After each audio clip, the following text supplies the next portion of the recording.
সূর্যের পাওয়ারে যদি জমিনে আগুন ধরে যায়, বিজ্ঞানীরা বলে কোথাও কোথাও সূর্য আর পৃথিবীর মাঝখানের পর্দা ছিঁড়ে গেছে।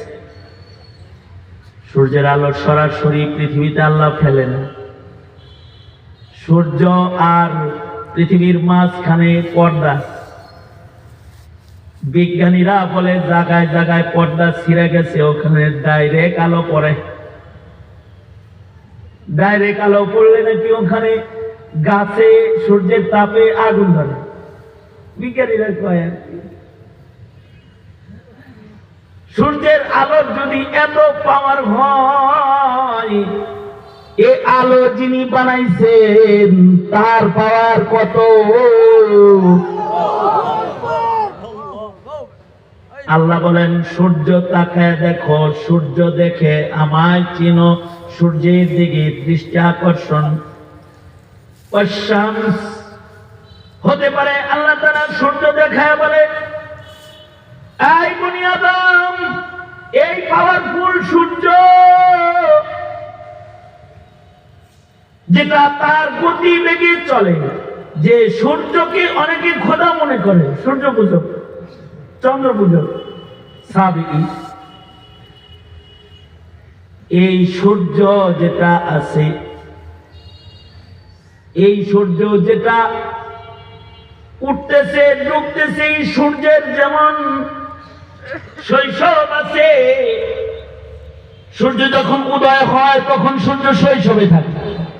বাচ্চা দেখলে যেমন কোলে লয়, সূর্যরে সাগর সৈকতে যায় হাতে লয়, চুমু খায়। সূর্য আবার যৌবনে আসে, তখন সূর্যের দিকে তাকান যায়, ওর মাস্তানি বাইরে যায়। যখন দুপুর হয় তখন ও মাস্তানায় যায়, ওর যৌবন এসে যায়। আবার যখন বিকাল হয় সূর্যের বার্ধক্য এসে যায়, এক সময় সূর্য ডুইবা যায়। বনি আদম সূর্যের দিকে তাকাও, তুমিও কিন্তু একদিন সূর্যের মতো ডুবে যাবা। তোমার যৌবন থাকবে না, তুমিও বুড়া হয়ে যাবা।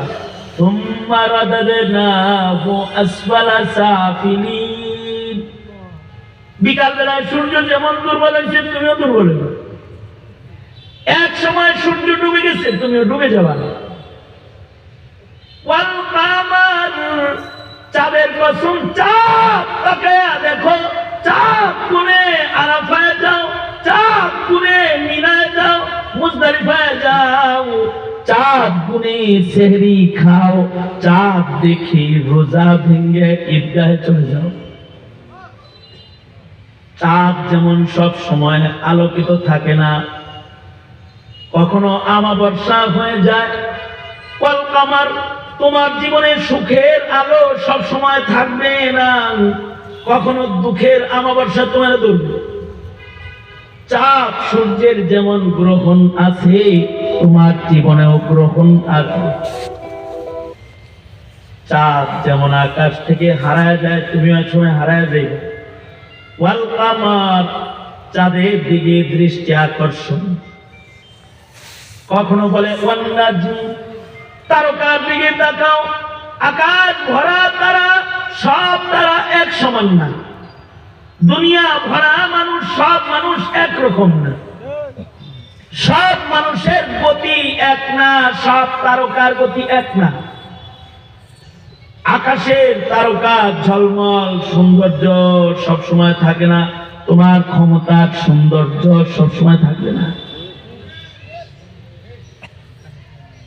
তুমি আমার তারকা তাকায় দেখো, দৃষ্টি আকর্ষণ।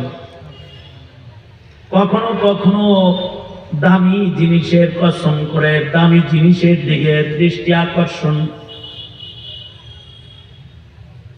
দামি ফলের কসম করে, দামি ফলের দিকে দৃষ্টি